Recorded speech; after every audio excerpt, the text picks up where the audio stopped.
Welcome to Real Estate Radio Live, an informative and engaging podcast discussing everything you need to know about the world of real estate. Your host, Mike D'Ambrosio, provides you with insight and guidance on how to buy, sell, finance, and invest in real estate and much, much more. And now, to guide you around the world of real estate, here's your host, Mike D'Ambrosio. Welcome into Real Estate Radio Live, the podcast series. I'm Mike D'Ambrosio, real estate professional and your host.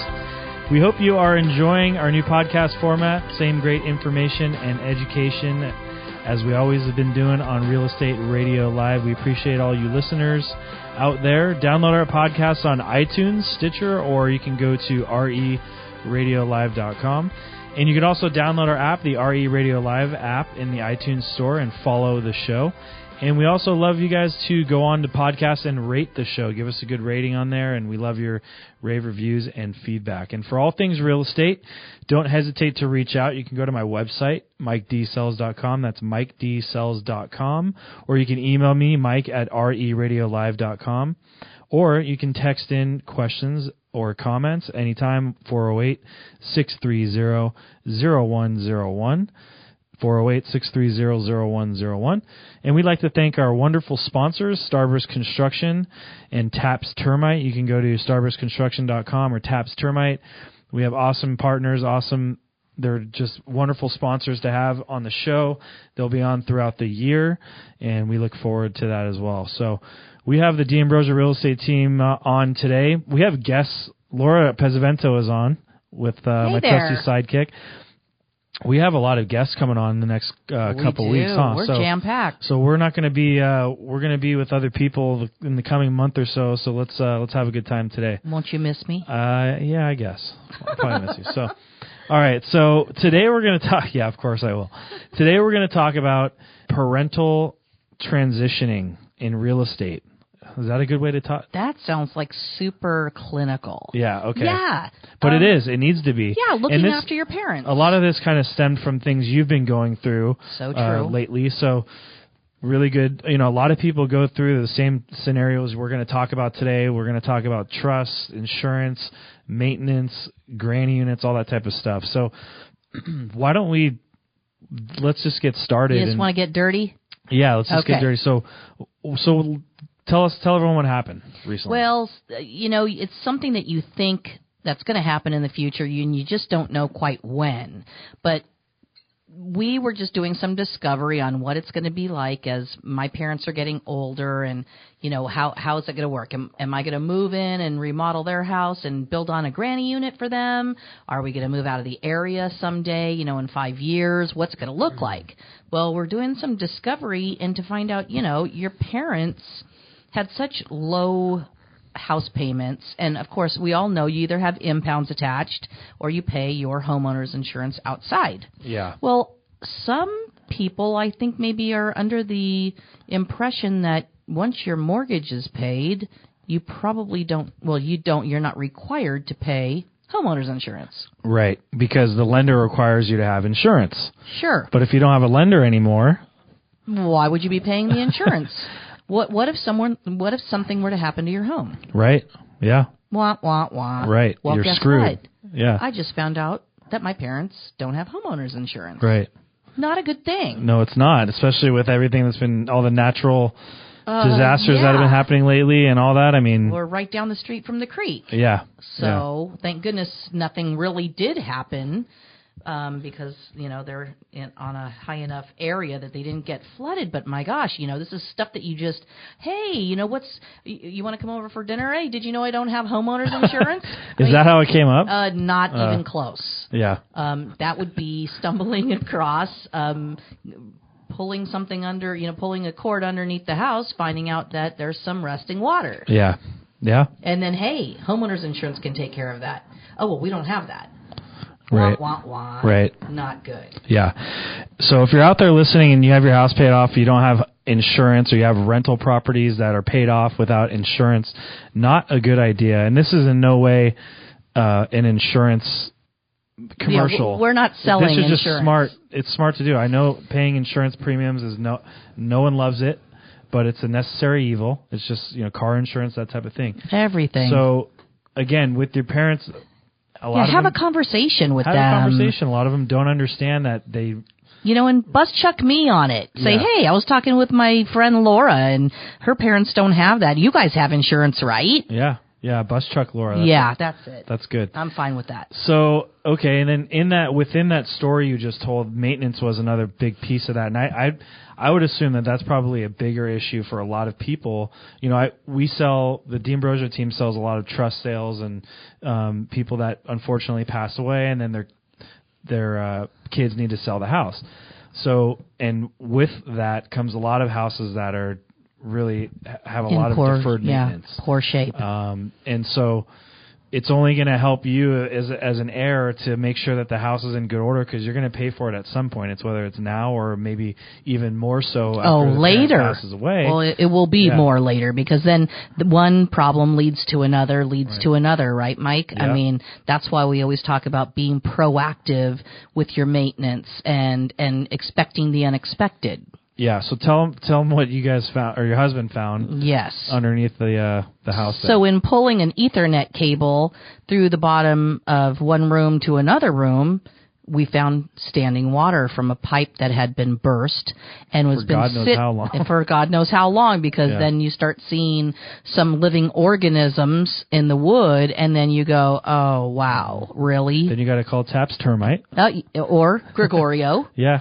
Yes. To do a home inspection, which I still need to do, by the way, because we got the plumbing taken care of. But, it's those type of things that you need to make sure that your family is taken care of. Absolutely.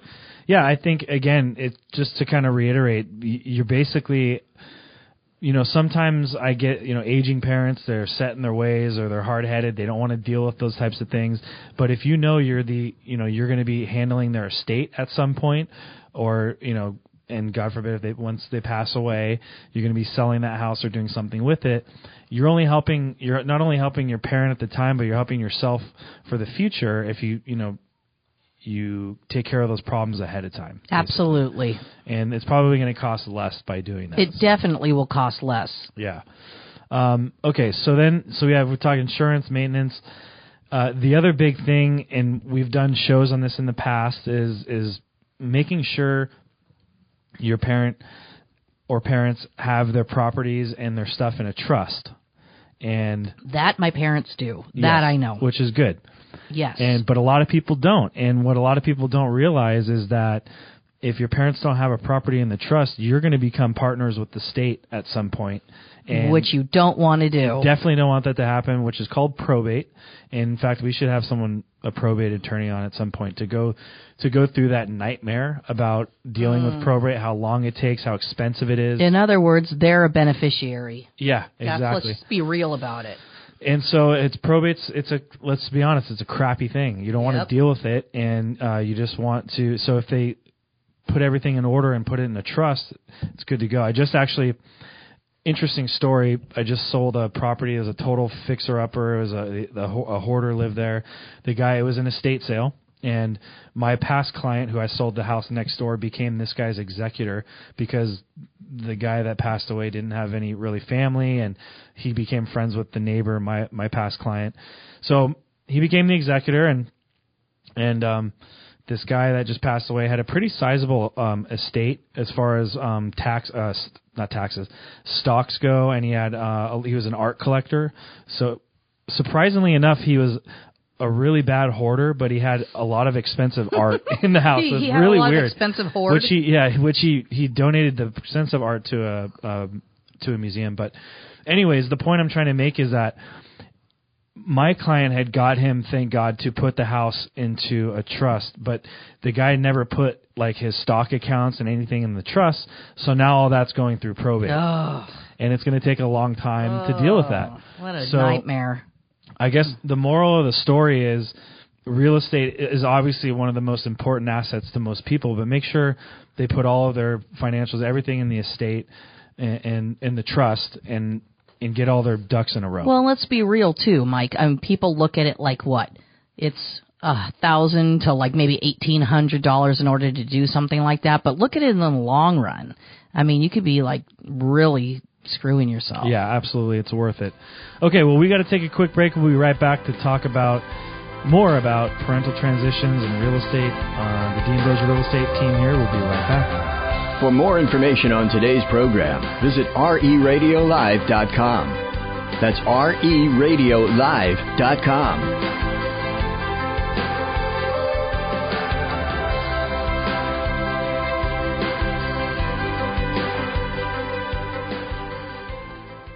Do you know Mike D'Ambrosio, reputable real estate professional in the Silicon Valley? He was born and raised here in Silicon Valley. He's very excited to be working in a geographic area that he loves and knows well. He firmly believes that this is the best place to live in the entire country. He specializes in Bay Area real estate. Are your family's needs changing? Are your parents in need of changing living conditions? Are your children first-time home buyers? Do you just want to expand your income revenue stream through real estate investments? He would be happy to meet with you and discuss your options while explaining the advantages of using his team to expand your opportunities of owning real estate in the Bay Area. He's dedicated to providing you quality, honesty, and creativity in every real estate transaction. He's highly recommended by many for his attention to his clients' needs and by making sure that your experience is as enjoyable and as painless as possible. Real estate transactions are not small tasks, and that's why they should be done efficiently, smartly, and as thoroughly as possible. That's his promise to you. Whether you're buying or selling, let him put his expertise and experience to work for you and make your transaction a smooth and enjoyable one. The time is now. Don't let another opportunity slip by. Call him directly at 408-630-0101. Email Mike at MikeDSells.com or visit his website, MikeDSells.com.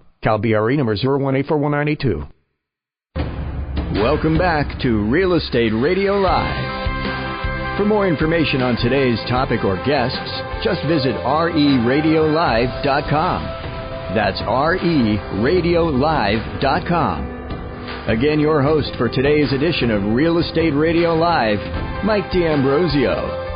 Welcome back in. This is Mike D'Ambrosio with Real Estate Radio Live, the podcast series. We are back. Laura Pesavento with the D'Ambrosio Real Estate team is in the studio today. Hello. And we are talking about helping your parents transition with their real estate and other assets. And we talked about, insurance, the fact that Laura just recently found out her parents didn't have insurance on their house because they don't have a loan, so therefore a lender's not requiring them to have insurance. And I bet there's a lot of people out there that do the same thing, and we talked about deferred maintenance and then also getting a trust set up.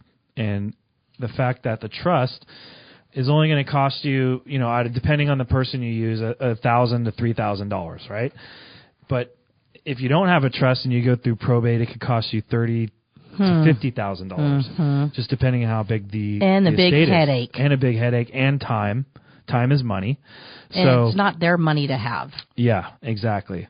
Screw the state. Yeah. So okay, they get enough of our money. Let's talk about granny unit. We've done shows on grannies before, and I don't want to beat that to death. But really quick, I mean, you've thought about your parents live on a pretty sizable lot, and the granny unit restrictions have eased up, as most people that are avid listeners of the show know. So the choice is eventually your parents are going to need some help, and do they just sell the house, downsize somewhere else, or transition into assisted living or something like that? Definitely not that. Well, for some people, it's an option. Yep. And so, or do you remodel their house, add a granny unit, have them stay in the granny unit, and then you take care of them that way? So talk a little bit about your situation. Yeah, so we're actually thinking about that. I love Silicon Valley so much. I want to stay here as long as I can, and I actually have a small daughter, so she's wanting to go through her high school here. So we're thinking, since they need assistance and it's not an option for them to go into assisted living, for us to bang out the back end of the house and build a granny. Yeah. And then we'll also remodel the front of the house to kind of suit our needs. Right. So we'll all be together. Exactly. So we're in the midst of getting those quotes right now about what it would be to do that. Yeah, because I can't move somewhere and buy a $1.5 million home with the taxes that I have. Yeah, with the taxes and a granny unit, and finding a place with a decent size and decent granny unit, and it's just going to be expensive endeavor. Right. So then the question becomes, okay, then you have to evaluate how much is their current home worth. Maybe you take some money out on that to build the granny unit, and you're sitting pretty, I guess. Yep. It just depends on how much the build out's going to be, and if it makes sense for you and your family to do it. So I think it's a smart way to look at things, and it's a smart way to save some money and accomplish the goals at the same time. Yeah, I was also thinking another option would be to build a big shed out in the back of my boss's house, maybe, and have like a separate little walking area so I could just. Well, that's all the time we have for the podcast today, and so I guess that's not an option. So back to square one. Okay, so that's funny. Okay, let's talk about the other option is helping your parent. A lot of people, maybe they don't live near their parents, or their parents are okay with moving out of the area or moving within the area. Maybe they have the financial means to move within the area and downsize. And so what are some things that you need to do to help your parents downsize?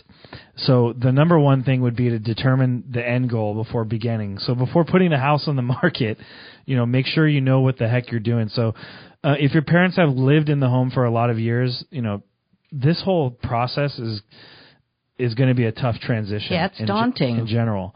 And in many cases, those fears can be alleviated by determining where they're going to move and taking the steps to get them acclimated to the new space, and as early as you can, and get them acclimated to the idea of it, because it could be a scary thing, especially for someone that's lived in a house for so long that's a part of them, right?